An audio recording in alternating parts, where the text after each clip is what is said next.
monsieur Ba. ñu defee fii ci sa kër présenté wul pour suñu xarit yi nga xam ne ñoo ñëw si. maa ngi tudd Assane Ba, membre du comité directeur du Parti démocratique sénégalais, secrétaire national à l'organisation, à la mobilisation et à la propagande, président de la fédération PDS des Almadies.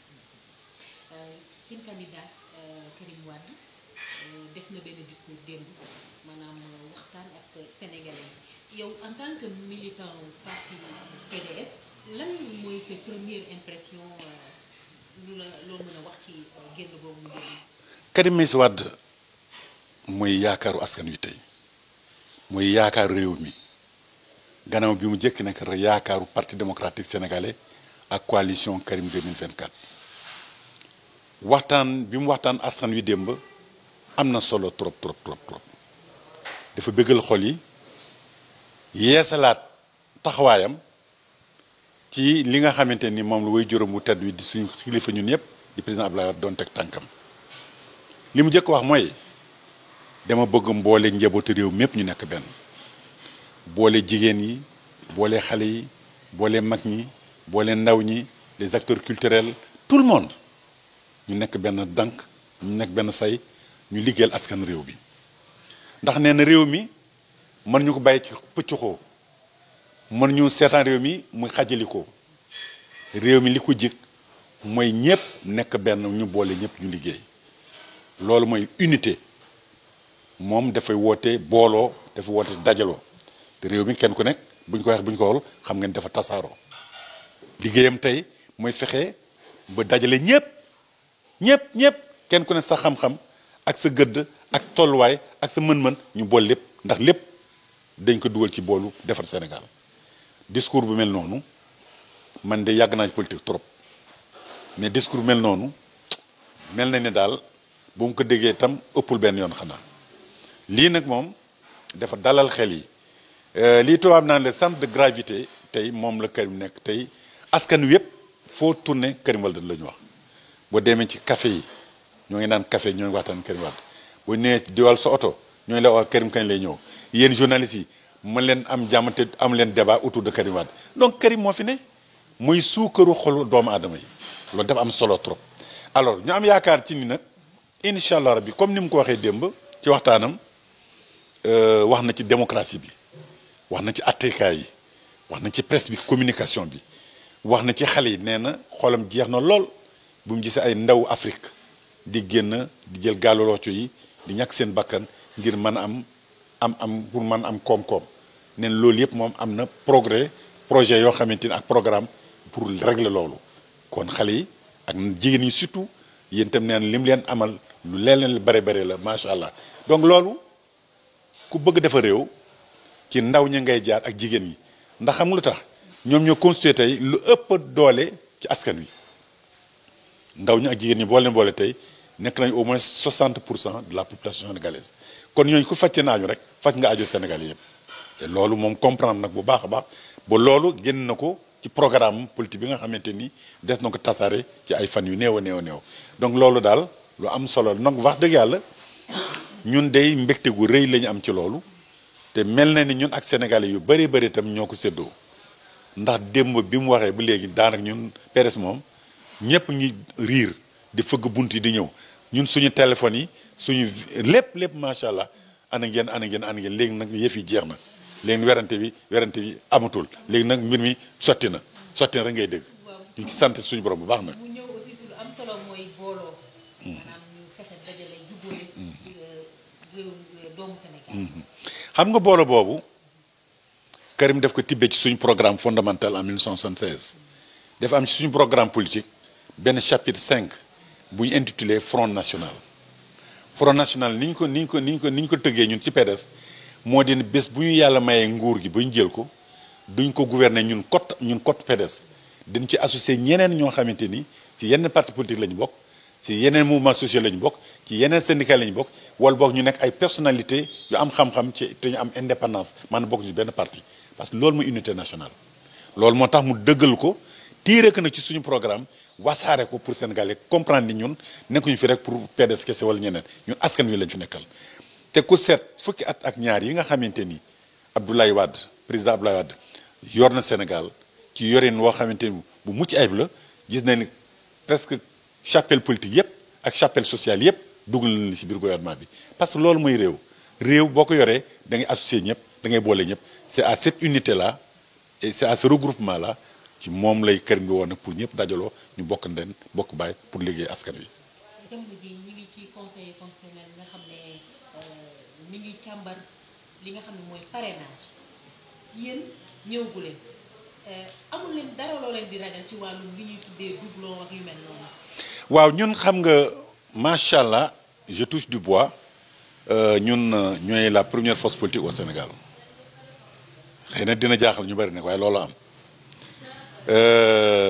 en 2019 lañ expérimenté xam nga lii nga xam te ñoo ngi koy tuddee parrainage en 2019 ñun dina jàll la main haute ñun am ñu problème boobu parce que suñu parti dafa am structuration bu am solo ci biir 14 régions Sénégal yëpp ak ci biir 8 départements yi diaspora donc am ñu benn problème ci ay mbooloo ci régions yi wala ci départements yi am ñu problème boobu problème mu doublon ak yooyu itam amuñu ko loolu ñun rawatee na sax nag ñu am possibilité de parrainage parlementaire donc ñun question boobu moom wax dëgg yàlla amuñ ci lu ñu tiit amuñ ci lu ñu jaxarte te it dinaa la renvoyer sax d'ailleurs ci benn décision du conseil constitutionnel du 13 janvier 2019 suñu liste bi nga xamante déposé nañ candidature Karim Wade si jamono jooju dañu mataloon ba desal macha allah ba pare am woon benn problème ci juróom-ñeenti pièces yooyu nga xamante ni dañu ko doon laaj ay affaire nationalité gis naa gars yi di ko yëngal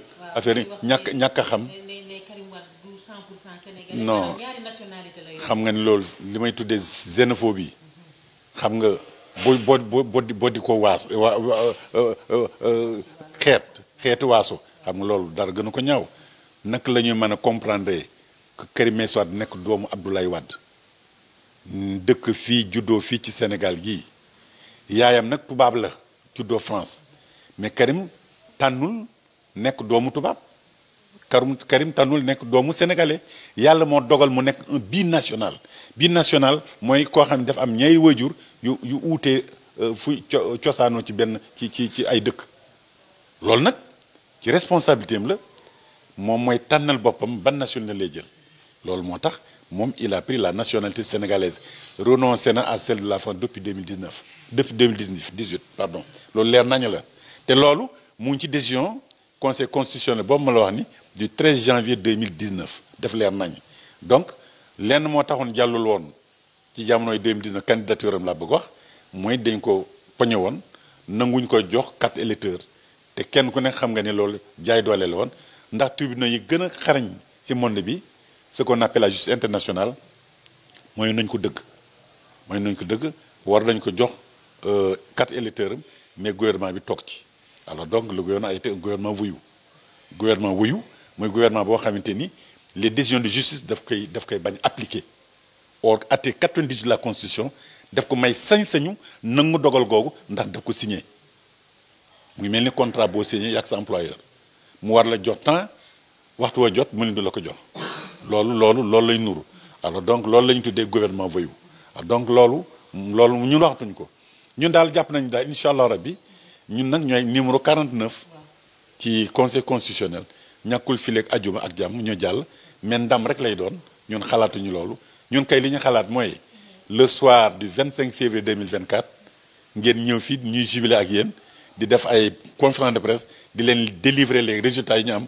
au plan national et au plan international ñu gagné la tête haute au premier tour l'élection présidentielle.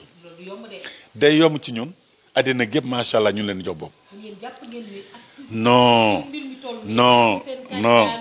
Amadou Ba du gis kenn Amadou Ba itam si ñu la newoon Amadou Ba jeune non de loolu sax c'est que Amadou Ba Karim Wade moo gënoon coaché ci génération du concret la nekkoon donc xam nañ ko Macky Sall xam nañ ko donc ñoo jaaxluñu te ñi ñu ànd léegi c'est des canards boiteux PS benn tànk moo fa ne AFP kenn nekkatu fa donc ñi mu àndal yëpp ay genre association yu ndaw la amatuñu doore te itam gis nga ñoom seen njëriñ bopp ñu bëri dañu bàbbeeku dem seen yoon def seen candidature bopp dara destu c'est une boîte vide fi mu nekk nii coow li fi bëri rek ñoom daa alal réew mi leen jël di ko pasar pasar di ko bajar bajar rek mais en vérité amuñu benn mbooloo dara amatu fa dara desu fa. am na leneen lu changé am na yeneen personnage yu jaayir nag ñooñu yaakaar naa ne du yokk nag. waaw mais ñooy amaguñu expérience.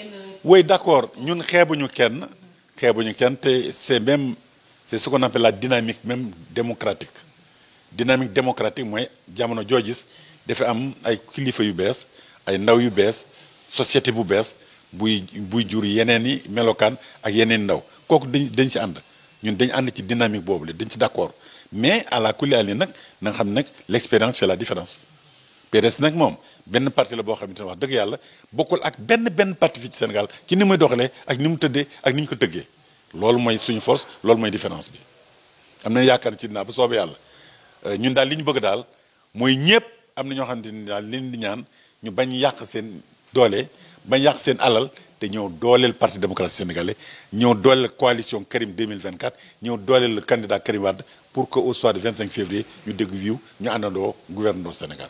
dafa am benn question mu bëggoon yokk pour kii mooy Renew PAC ma ne dajaloo yi. libéraux presque àdduna bi. waaw j'étais là-bas donc je voulais juste benn kii amoon na fi. donc man gisuma la woon jour boobu. c'est vrai mais vous n'étiez pas là-bas. j'étais pas là-bas. voilà c'est bon. j'étais pas là-bas. donc monsieur Ba jamono yi ñu weesu rek yéen ñi nga xam ne yéenay libéraux mooy yu Afrique. yu Caraïbes ak yu Europe. daje nañu fii Sénégal. yu biir ñetti fan defe naa. ñu doon waxtaan. ñu am lenn luñ ci génnee muy gannaaw ba ñu rendre hommage à Abdoulaye Wade muy le premier libéral maanaam moom mooy le père du libéralisme africain ñoom am na beneen xalaatam bu ñu indi mooy ne pour que Sénégal réewum africain yi sax mais surtout Sénégal nekk gën a taxaw il faut que libéraux yi yor Sénégal minimum juróom fukki at maanaam 50 ans loolu nag na ci. waaw lu rafet la yaa ngi koy wax léegi maa ngi lay dolli ni libéralisme bu ñu ko wax ci Afrique président Abdoulaye moo tax ndax moo ko jëmbat moo ko suuxat moo tax mu taxaw parti démocratique sénégalais nekk le fer de lance des partis libéraux africains bu ñu créer une organisation libérale africaine pour ne pas dire panafricaine loolu nag mu am solo trop président Abdoulaye dafa théoriser ci benn document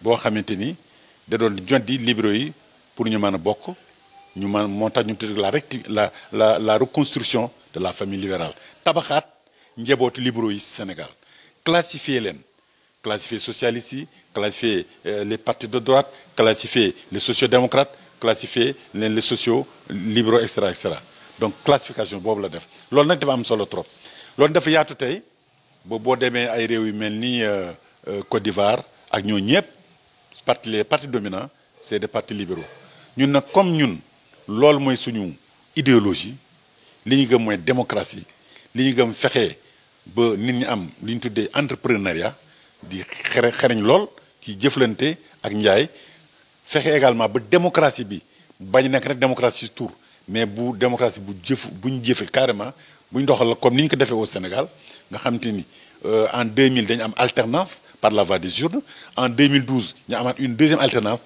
que loolu man nekk lu rëy ci Sénégal te mu bañ nekk rek ay coup d'état ak ci pour gérer les pays les gouvernements loolu nag ñun moom la ñu waxtaane moom la ñu doon waxtaane moo indi ndaje boobu amoon méridien président bu yàggul donte dégg naa effectivement le président Macky Sall ma xamal ni la APR parti démocrate sénégalais moo ko parrainé pour mën a bokk ci kuréelu réew ci mën a bokk ci organisation libéraux yi parce que réew moo xamante ni parti libéral am na fa ki la jiitu ci parti boobu moom moo lay parrainé c'est important loolu dafa laaj sa téléspectateurs yi xam ko c'est important donc loolu moo tax non xam nga koo xamante ni yaa ko yar mu nekk sa njaboot nga jokk lépp gannaaw yàlla tey boo amee tur PDS a tax Macky Sall suñu nit la suñu xarit la suñu c'est un Sénégal puritain c'est un ancien militant du parti mais bu ñu ko tuddee tey boo am dimension bi wax dëgg fa yàlla nag nañ xam ne Abdoulaye moo tax kon nag kooku mbañeel mëntu am suñu diggante mën nañu jàkk bokk nag ligne de conduite ni muy liggéeyee moo baaxul waaye mënuñu ko bañ mais li muy liggéeyee moo baaxul bu fekkoon te liggéey bi daf ko jëloon ni ko Abdoulaye da jàngalee jox ko ay responsabilité directeur ay ministre ay yooni yoon def ko président assemblée nationale mu géré bu doon lu yoon woowu la ko ne kon kenn wax kenn kon xëy na ñun ñëpp sax dem nañ ci moom mais malheureusement dafa def déviance lii rek mooy suñu différence ak moom mais en fait on ne peut pas dire que il n'est pas libéral même bu fekkente ne conduite ni muy gérer affaire yi uute na tuuti parce que tam mbir day sooxee ndax wolof dafay wax ni bala nga naan naam ne fa wala dellu wax ni également ragal day xañu wërsëg dëgg ragal péete day xañu wërsëg donc yooyu moo tax en fait ñun nous assumons notre ligne de conduite libérale nous assumons que nous sommes des libéraux te képp koo xamante ni libéral dëgg-dëgg nga bu ñu sañoon nga ñëw bokk ndoo ak ñun ñu tabax réew mi ci ponk yooyu ci idéologie parce que gis nañ ni mooy avenir addina bi. lan ngay tëjee monsieur Mouhamed Lamine Ba. xanaa Assane Ba.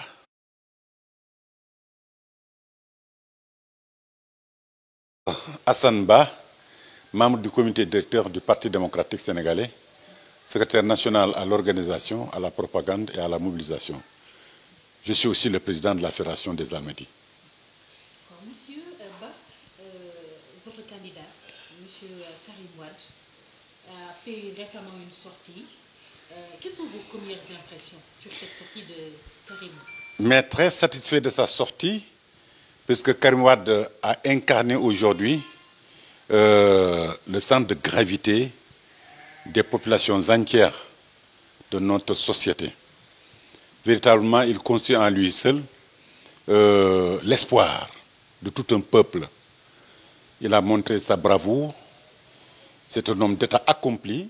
Et les séquences qu'on a tirées hier de son discours, pour ne pas dire de son message, ces séquences ont été hautement appréciées par l'ensemble de nos concitoyens en embrassant toutes les séquences de la société, les femmes, les jeunes. Il a dit qu'il ne veut plus voir des jeunes Africains mourir dans les océans, les femmes à qui il promet des lendemains meilleurs, le chômage qu'il va éradiquer, l'économie nationale, la démocratie, la presse, la communication. Sur tous ces aspects, le candidat Karim Wade est revenu là-dessus. Et on a compris véritablement que l'expérience fait la différence. Puisqu'il a été à côté de son papa, notre adoré père Abdoulaye Wade, président de la République, qui lui a prodigué, n'est-ce pas, les premiers cours de la gestion gouvernementale. Et Karim a été un excellent ministre d'État, chargé des infrastructures, vous le savez très bien. Il a fait des résultats palpables, visibles, à tout point de vue. Et à ce niveau, franchement, il a laissé un legs extraordinaire au régime de Macky Sall. Malheureusement, le régime Macky Sall est un régime tchouné, qu'ils n'ont pas pu exploiter, n'est-ce pas, ce qu'on leur a laissé en quittant le pouvoir en 2012. Mais bref, disons simplement que tout le peuple sénégalais est très content hier du message délivré par notre candidat et nous l'attendons de pied ferme. Lui-même, il a décliné son retour. Il nous a dit en fait que l'exil était à la fin et qu'il nous a promis à très très bientôt. Alors donc je pense que tout le monde a compris véritablement qu'il ne lui reste rien plus que sinon qu'à rentrer au Sénégal. Et nous, en notre qualité de chargé de la mobilisation et de la propagande, nous nous préparons déjà pour qu'il ait un accueil extrêmement chaleureux. Un accueil qui remontera d'ailleurs les années 99, où lorsque le président Abdoulaye Wade rentrait du Sénégal, c'était des milliers et des milliers de Sénégalais qui ont l'accompagné de l'aéroport, n'est-ce pas, au point E. Cette fois-ci, on projette d'avoir une mobilisation supérieure à celle-là. Parce qu'il le faut, parce que 7 ans durant, Karim n'est plus vu sur les radars des Sénégalais. Tout le monde veut venir le voir, tout le monde veut venir le congratuler, tout le monde a de l'espoir par rapport à lui et le peuple entier compte sur lui par rapport à cette élection présidentielle. Très bien. Il a parlé de l'union. Oui. C'est un mot qui est quand même qui fait partie des messages les plus, en tout cas, évoqués par les observateurs de cette union, qu'il fallait un Sénégal beaucoup plus uni. Qu'est-ce que vous en pensez? Écoutez, vous savez, sans l'unité nationale, on ne peut rien faire. Il faut que les citoyens sénégalais soient unis pour vaincre la pauvreté, soit unis pour vaincre la maladie. D'ailleurs, lorsque nous étions en période de Covid, vous avez vu que le président Macky Sall, lorsqu'il a fait son appel, toutes les forces vives de la nation sont allées répondre. Et notre parti, à travers Karim Wade, a amené beaucoup de médicaments. Vous le savez tous, vous avez couvert cette cérémonie. Donc, pour éradiquer un peu ce mal, ce fléau, j'allais dire. C'est pour dire simplement que sans la paix, sans l'unité de cœur et des forces, nous n'irons nulle part. Nous sommes un petit pays qui est dépendant. Un petit pays qui est dépendant. Alors, pour quitter la dépendance et arriver aujourd'hui à l'émergence, il faut forcément beaucoup de jonctions.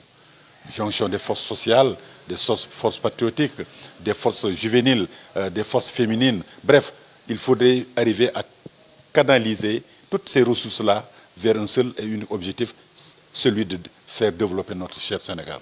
C'est à cela que Karim Wade appelle les citoyens sénégalais, c'est à cela que le Parti démocratique sénégalais appelle à tout cela, c'est à cela que la coalition Karim 2024 appelle les citoyens sénégalais à cela.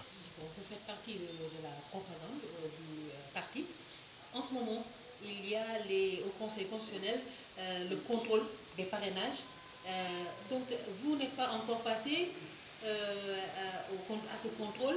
Ne craignez-vous pas ce que tout le monde crée, des doublages, des doublons? Écoutez, on ne peut pas craindre cela au Parti démocratique sénégalais. Surtout que nous sommes le premier parti politique au Sénégal.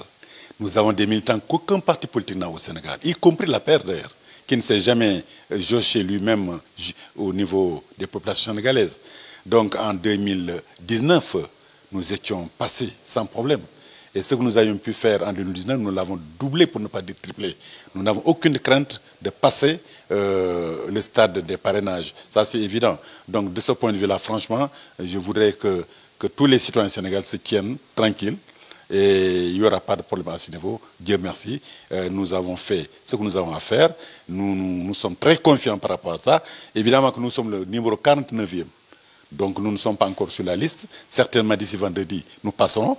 Et ce ne sera qu'avec plaisir, avec succès. Un autre, c'est-à-dire un élément important dans le dossier, c'est-à-dire la question de la nationalité. On parle de double nationalité pour votre candidat. Pouvez-vous nous éclairer? C'est même de la xénophobie. Et je pense que ceux-là qui soulèvent cette question, franchement, ne méritent pas des réponses. Comment peut-on dire aujourd'hui à un citoyen sénégalais de l'attente de Karim Meïssa Wade, fils d'Abdoulaye Wade, sénégalais bon teint, qu'il n'ait pas de nationalité sénégalaise? C'est une aberration. C'est une aberration. Karim Wade est binational. Il n'a pas choisi d'avoir une maman française et un père sénégalais. Il est binational. Et à ce niveau, il renonce à une nationalité. Et ça, il l'a fait depuis 2019. C'est connu. D'ailleurs, je vous renvoie à l'arrêt du Conseil, à la décision, j'allais dire, du Conseil constitutionnel du 13 janvier 2019, lorsqu'il était passé pour déposer son dossier. J'étais parmi la délégation qui a eu à déposer le dossier de candidat en 2019. Toutes les conditions, toutes les 9 pièces étaient satisfaites. Toutes, je dis bien, y compris la nationalité dont vous parlez. Et il n'y a qu'une seule pièce qui a fait qu'il ne pouvait pas passer en 2019. Et ça, c'était dû expressément par la volonté du pouvoir. C'était sa carte électorale qu'on lui a refusée. Alors qu'il a gagné toute la bataille judiciaire au niveau des institutions internationales. Donc c'est pour dire véritablement, cette question ne se pose plus à Karim Wade, elle ne se pose plus à la coalition Karim 2024, elle ne se pose plus encore moins au Parti démocratique sénégalais. Nous avons dépassé cette question, ce stade est derrière nous maintenant. Nous pensons franchement que nous allons faire une bonne campagne électorale, et que les Sénégalais voteront massivement pour le candidat de l'espoir, le candidat de l'unité, le candidat de la réunification, le candidat de la rectification. Il faut rectifier ce pays. Il y a beaucoup de problèmes qui sont là. Si on ne les rectifie pas, c'est la catastrophe. Donc nous avons notre frein, nous avons tiré et nous demandons à tout le monde de venir vers nous, ensemble avec Karim Wade, pour changer fondamentalement les fondamentaux de notre pays.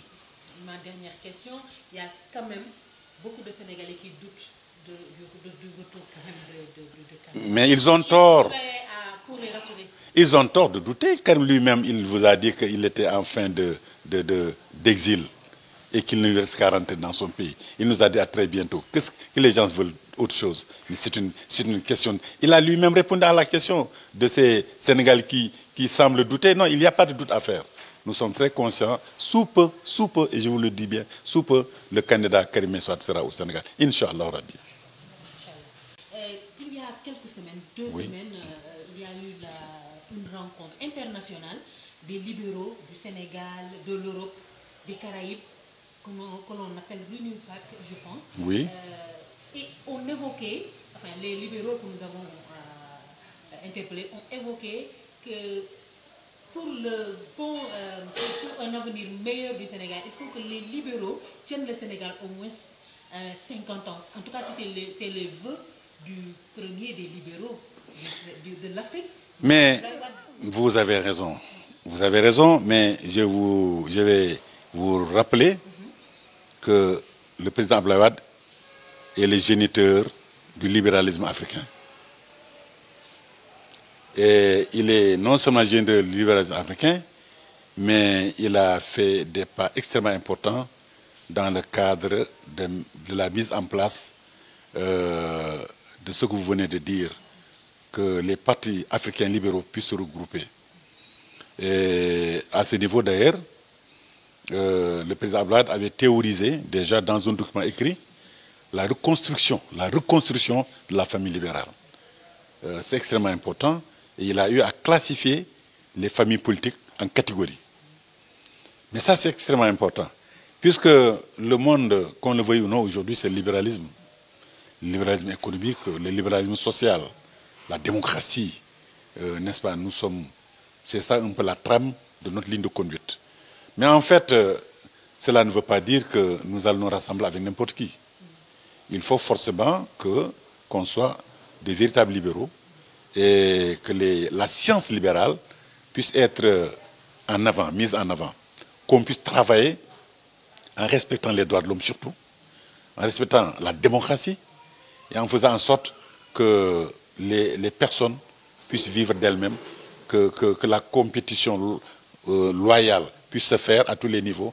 C'est ça un peu quelques éléments, quelques facettes du libéralisme. Et je pense qu'à ce niveau, nous avons joué un rôle important.